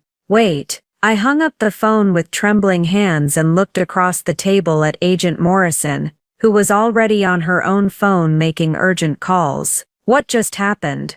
I asked. Detective Santos answered, while Agent Morrison continued her rapid-fire conversation in the background. Your daughter just demonstrated knowledge of information she shouldn't have, and expressed immediate interest in your physical location. Both are consistent with someone who's trying to control or eliminate a potential threat. You think she was planning to hurt me? I think she was planning to do whatever she felt was necessary to protect herself. And given what we suspect about her father's death, that could include anything up to and including murder. Agent Morrison finished her call and turned back to us. We're moving you to a secure location immediately, and we're expediting the investigation into Alexander Whitfield's death. Your daughter just gave us enough suspicious behavior to justify search warrants for her communications and financial records. As they prepared to move me to what they called a safe house,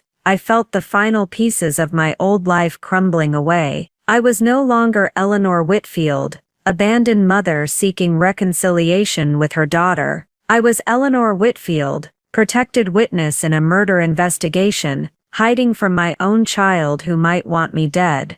But for the first time since this nightmare began, I also felt something else: power. The recording device had captured Sophia revealing her knowledge of information she shouldn't have, her attempts to control my communications, and her desperate need to know my location. She'd tried to reduce me to nothing, to eliminate me as a witness and a threat. Instead, she'd just provided the evidence that would bring her down. The safe house was a modest ranch home in Oxnard, surrounded by a tall fence and equipped with security systems that Agent Morrison explained in detail, but which I barely absorbed. I was still processing the realization that my own daughter might want to physically harm me to protect her stolen fortune. That evening, as I sat in the unfamiliar living room under the protection of federal agents, I received another call from Sophia. This time, I was instructed not to answer. Instead, Agent Morrison played the voicemail message on speaker for all of us to hear. "Mother, I'm concerned about our conversation today. You seemed confused about several important matters, and I'm worried that stress might be affecting your judgment. I think it would be best if we met tomorrow to clear up any misunderstandings before you sign the legal documents. I've spoken with Mr. Kessler, and he's available to answer any questions that might be causing you anxiety.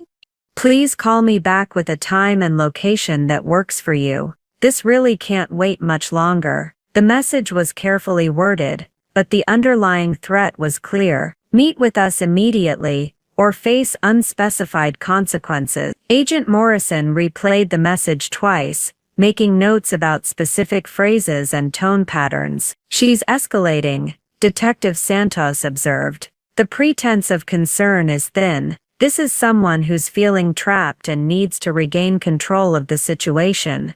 "What happens next?" I asked. "Next, we execute search warrants for her home, her office, her communications, and her financial records. We'll also be interviewing Alexander's doctor, his business associates, and anyone else who had contact with him in the weeks before his death." Agent Morrison sat across from me, her expression serious but not unkind. "Mrs. Whitfield, I need you to understand that there's no going back from this point. Once we execute these warrants, your daughter will know that she's under criminal investigation. She'll know that you're cooperating with law enforcement. Whatever relationship you might have hoped to salvage will be permanently over." I thought about the daughter I'd raised, the woman I'd loved unconditionally for 45 years. Then I thought about the cold stranger, who had thrown me out like garbage and might have murdered her father for money. "Agent Morrison," I said quietly, "that relationship was already over. I just didn't know it yet." As federal agents prepared to search my daughter's home for evidence of murder, I realized that my real daughter, the loving, compassionate woman I thought I'd raised, might never have existed at all. And the person who had taken her place was about to discover that throwing away your mother can have consequences far beyond anything she'd calculated in her business plans. The woman she'd dismissed as worthless and powerless was about to become the most important witness in the case that would destroy her life. Sometimes the people you underestimate turn out to be the most dangerous ones of all. The search warrants were executed at dawn on a Tuesday morning, exactly 2 weeks after Alexander's death, and 1 week after Sophia had thrown me out of the only home I'd known for 18 years. I watched from the safe house through a live video feed that Agent Morrison had set up, my coffee growing cold in my hands as I witnessed federal agents swarm the Malibu estate that had been my sanctuary for so long. Sophia answered the door in a silk robe that probably cost more than most people's monthly salary, her hair perfectly styled despite the early hour. Even through the grainy surveillance footage, I could see the shock and rage that flashed across her face as Agent Morrison presented the search warrant and explained that she was under investigation for securities fraud, elder abuse, and suspicion of murder. "This is outrageous," Sophia's voice came through the audio feed, sharp with indignation. "I want my attorney present immediately." "You're welcome to call Mr. Kessler," Agent Morrison replied calmly. "But this search will proceed with or without him present. We have judicial authorization to examine all financial records, communications, and any materials related to your father's death and estate. I watched my daughter's face transform as the full implications hit her. The cold, calculating businesswoman I'd seen over the past week was replaced by something more primal, a cornered animal realizing that her carefully constructed world was collapsing. Within minutes, Jonathan Kessler arrived, his usual professional composure strained as he surveyed the scene. Federal agents were already carrying boxes of documents from Alexander's study, the same room where Sophia had spent that suspicious day after his death, frantically searching for missing files. "This is a fishing expedition," Kessler declared to anyone who would listen. "My client is a grieving daughter who just lost her father. These allegations are completely without foundation." But Agent Morrison was ready for him. "Mr. Kessler, we have recorded conversations in which your client demonstrates knowledge of information she shouldn't have, attempts to intimidate a witness, and shows suspicious behavior regarding the timing of her father's death. This investigation is based on substantial evidence, not speculation." Recorded conversations. My conversations. As I watched Kessler's face pale, I realized that my phone call with Sophia had provided exactly the evidence the FBI needed to move forward with their investigation. The search continued for 6 hours. Agents seized computers, phones, financial records, and boxes of documents from Alexander's business files. They also collected samples from the kitchen and Alexander's bedroom, looking, Agent Morrison later explained, for traces of substances that might have been used to trigger his fatal stroke. But it was Detective Santos who made the most significant discovery. Hidden in a folder buried deep in Sophia's personal filing cabinet, detailed research on Digelis poisoning and its effects on heart patients. Digelis is derived from foxglove plants.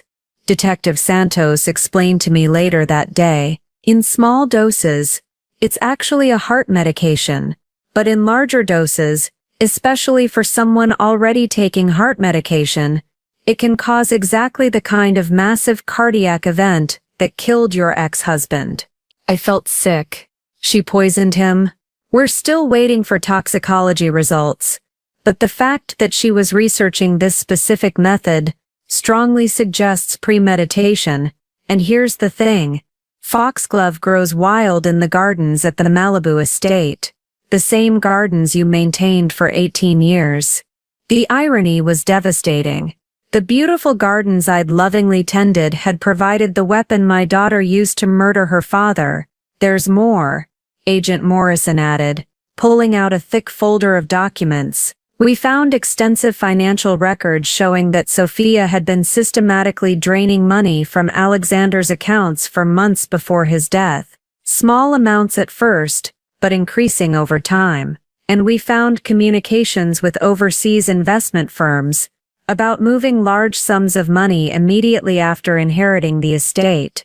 She was planning to hide the money. More than that, she was planning to disappear with it. We found airline tickets to Switzerland, applications for bank accounts in the Cayman Islands, and research on countries with no extradition treaties with the United States. My daughter hadn't just been planning to cut me out of her life, she'd been planning to vanish entirely once she'd secured Alexander's fortune. But the most damning evidence, Agent Morrison continued, came from Alexander's phone records. In the weeks before his death, he'd been in contact with a private investigator who specialized in financial crimes. Alexander suspected someone was stealing from him, and he was gathering evidence to confront them. The pieces fell into place with horrifying clarity. Alexander's late-night phone calls, his stress, his mentions of agreements being broken. He'd discovered Sophia's theft, and was preparing to expose her, so she'd killed him before he could act. The private investigator confirmed that Alexander had scheduled a meeting for the day after he died, Detective Santos added. He was going to present evidence of the financial fraud, and discuss pressing charges. Sophia's timeline was running out. That night, as I sat in the safe house trying to process the full scope of my daughter's crimes, Agent Morrison received a call that changed everything. "The toxicology results are back," she announced. her expression grim. Alexander Whitfield had lethal levels of Digelis in his system at the time of death. This is now officially a murder investigation. Murder. My daughter was a murderer. The arrest happened the next morning. I watched through another video feed as Agent Morrison and Detective Santos arrived at the estate with federal marshals and local police. Sophia met them at the door, already dressed in an expensive business suit, as if she was heading to a board meeting rather than facing arrest for murder. "Sophia Whitfield," Agent Morrison announced formally. "You're under arrest for the murder of Alexander Whitfield, securities fraud, elder abuse and witness intimidation." Even as they read her rights and placed handcuffs on her wrists, Sophia maintained her composure. She looked directly into the camera, knowing somehow that I was watching, and spoke clearly enough for the microphone to pick up her words. "This is all a misunderstanding that will be resolved quickly. My mother is clearly confused and has been manipulated by people who don't understand our family dynamics. Even facing murder charges, she was still trying to frame me as the problem." The trial began 6 months later. By then the case had become a media sensation. The beautiful art gallery owner who'd murdered her tech mogul father for his fortune, leaving her elderly mother homeless to eliminate her as a witness. Reporters dubbed it the inheritance murder, and filled courtrooms daily to hear testimony about greed, betrayal and family destruction. I took the witness stand on a Thursday morning in February, wearing a navy blue suit that Agent Morrison had helped me choose, dignified but not expensive, conveying the image of a woman who'd lost everything rather than someone seeking attention or revenge. The prosecutor, a sharp woman named Jennifer Walsh, walked me through my testimony with careful precision. I described the sudden change in Sophia's behavior after Alexander's death, her cold efficiency in eliminating me from her life, her suspicious knowledge of estate details, and her apparent lack of grief over her father's passing. "Mrs. Whitfield," Prosecutor Walsh asked, "when you first called Detective Santos, what motivated you to share your observations about your daughter's behavior?" "I realized that I wasn't just being thrown out because I was inconvenient," I replied, looking directly at the jury. "I was being eliminated because I was dangerous to her plans." Everything I'd witnessed, the late-night phone calls, Alexander's stress, Sophia's immediate knowledge of financial details, her rush to silence me, it all made sense if she had something to hide about his death. "And what did you hope to accomplish by cooperating with the investigation?" I turned to look at Sophia, sitting at the defense table in an expensive dress, her expression carefully neutral. For a moment I saw a flicker of the child I'd raised, and my heart broke all over again. I hoped to find the truth about what happened to Alexander, and to make sure that if my daughter had committed crimes, she faced consequences for them. No one should be able to murder their parent and profit from it, no matter how much money is involved. Kessler's cross-examination was predictably brutal. He painted me as a bitter ex-wife and rejected mother, seeking revenge against a daughter who had simply made practical decisions about her inheritance. He suggested that my cooperation with law enforcement was motivated by spite rather than justice, and that my testimony was unreliable because of my emotional state. But the physical evidence was overwhelming. The Digitalist research, the financial fraud, the timeline of Alexander's investigation into the theft, the toxicology results, everything supported the prosecution's theory that Sophia had murdered her father to prevent him from exposing her crimes, and to inherit his fortune. The most damaging testimony came from Dr. Patricia Chen, Alexander's second ex-wife, who revealed that Alexander had called her the night before his death to discuss serious problems with Sophia, and his discovery that someone close to him had been stealing money for months. Alexander was heartbroken, Dr. Chen testified, tears streaming down her face. He said he'd trusted someone completely, and they'd betrayed that trust in the most fundamental way possible. He was planning to confront them the next day, but he never got the chance. The defense tried to argue that Alexander's death was natural, that the digitalis found in his system could have been accidental contamination from the garden plants, and that Sophia's behavior was simply that of a businesswoman protecting her legitimate inheritance. But the evidence of premeditation was too strong, and the financial fraud was undeniable. The verdict came on a Friday afternoon, guilty on all counts: murder in the first degree, securities fraud, elder abuse, witness intimidation. As the judge read each guilty verdict, Sophia's carefully maintained composure finally cracked. She turned to look at me in the gallery, and for the first time since this nightmare began, I saw genuine emotion in her eyes. But it wasn't remorse or love, or recognition of what she'd done to our family. It was pure hatred, fury that I had dared to stand up to her, that I had chosen justice over family loyalty, that her perfectly planned crime had been undone by the worthless mother she'd tried to discard.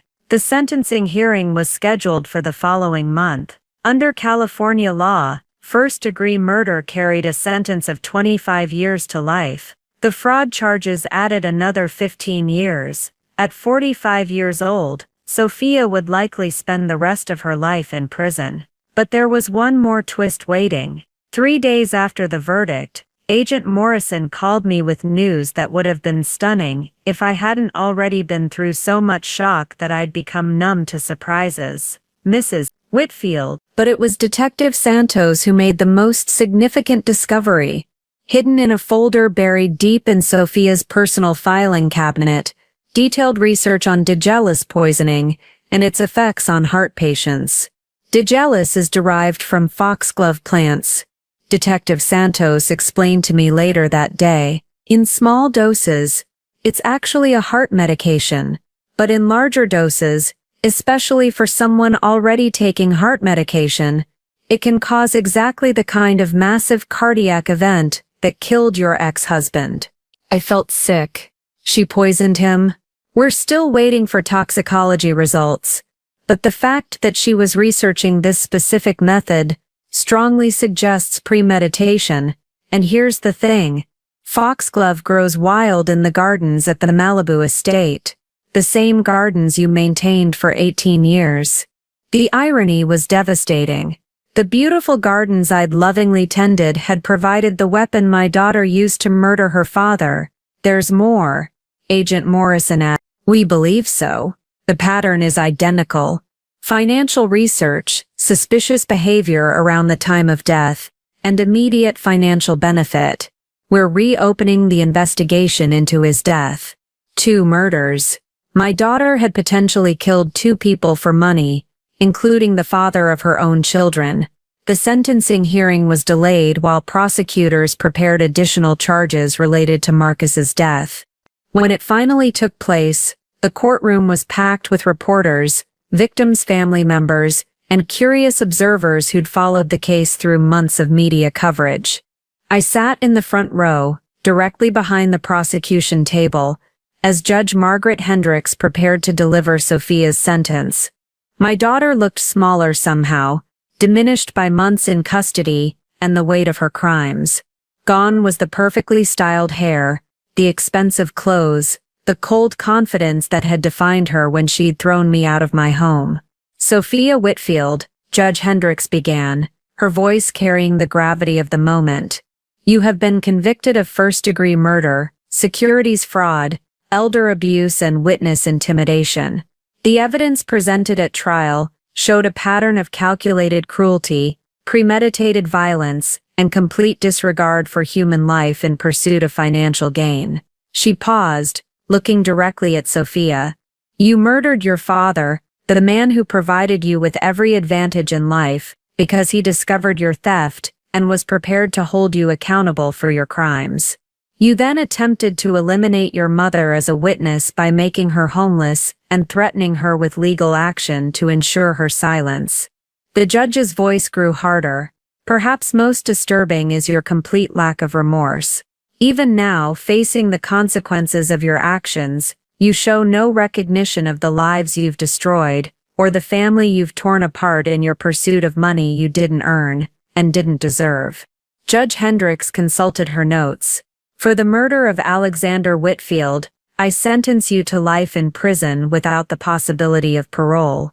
For the fraud charges, an additional 25 years, to run consecutively. For elder abuse and witness intimidation, an additional 10 years, also consecutive. Life without parole plus 35 years. Sophia would never be free again. Additionally, the judge continued, I am ordering the complete forfeiture of all assets derived from your criminal activities. The $85 million inheritance, the Malibu estate, and all related properties will be distributed according to Alexander Whitfield's original intentions before they were corrupted by your crimes. I felt a shock of surprise. I hadn't expected to inherit anything. I'd cooperated with the investigation for justice, not money. After the hearing, Prosecutor Walsh explained the asset forfeiture decision. California law is clear that criminals cannot profit from their crimes. Since Sophia murdered Alexander to prevent him from exposing her theft and to inherit his money, she has no legal right to any of those assets. What happens to the money? It goes to Alexander's legitimate heirs, which includes you as his ex-wife, since you were mentioned in his original will before Sophia manipulated the estate planning. You'll receive approximately $40 million once all the legal matters are resolved. $40 million, more money than I'd ever imagined having. But it felt hollow, tainted by the knowledge of how it had come to me, through my daughter's crimes and the destruction of our family. There's something else, Walsh continued. Isabella and Gabrielle, Sophia's daughters, will be placed with Alexander's sister Catherine in Portland. The court felt it was important to remove them from any connection to their mother's crimes while they're still young enough to build healthy lives. My granddaughters would grow up never knowing the truth about their mother, never understanding why their grandmother had disappeared from their lives. It was probably for the best, but it broke my heart in ways I hadn't expected. 6 months later, I stood on the deck of my new home, a comfortable house on the coast near Santa Barbara, with views of the ocean and gardens where I could grow anything I wanted except foxglove.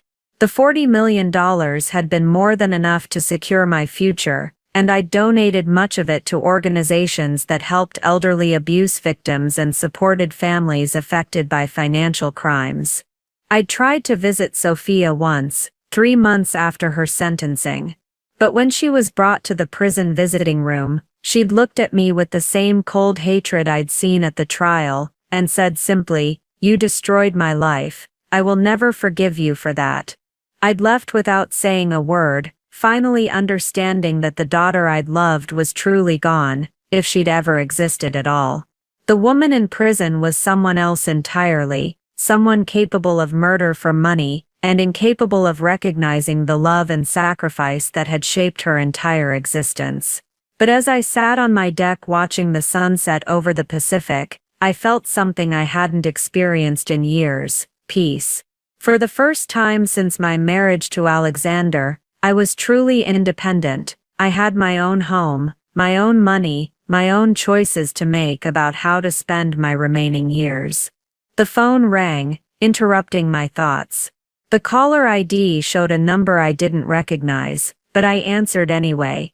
"Mrs. Whitfield, this is Detective Martinez with the Santa Barbara County Sheriff's Department. I'm calling about the Sophia Whitfield case." My heart skipped. Had something happened to Sophia in prison? Despite everything, she was still my daughter, and I wasn't sure how I'd feel if something had happened to her. "Yes, Detective. We've just received word that Sophia has agreed to cooperate with federal investigators about additional financial crimes she was involved in.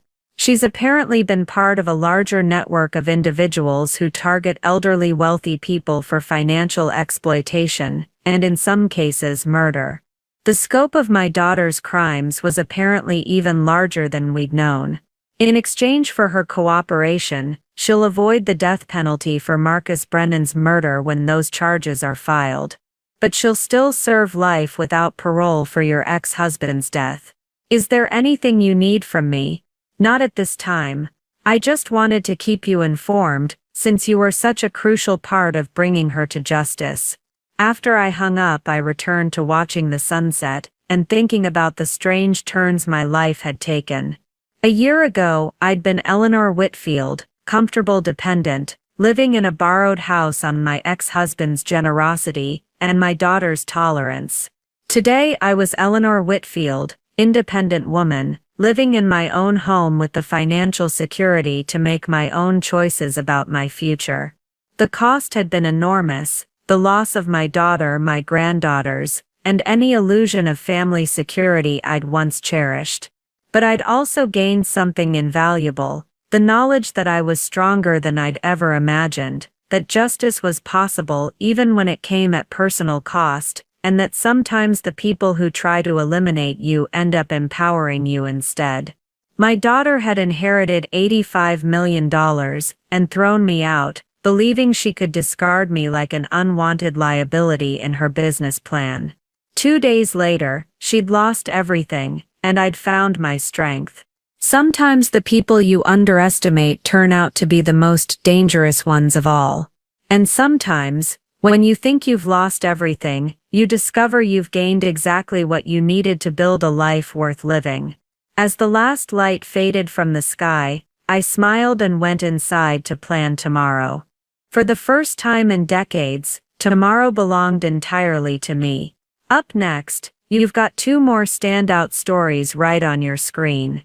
If this one hit the mark, you won't want to pass these up. Just click and check them out, and don't forget to subscribe and turn on the notification bell, so you don't miss any upload from us.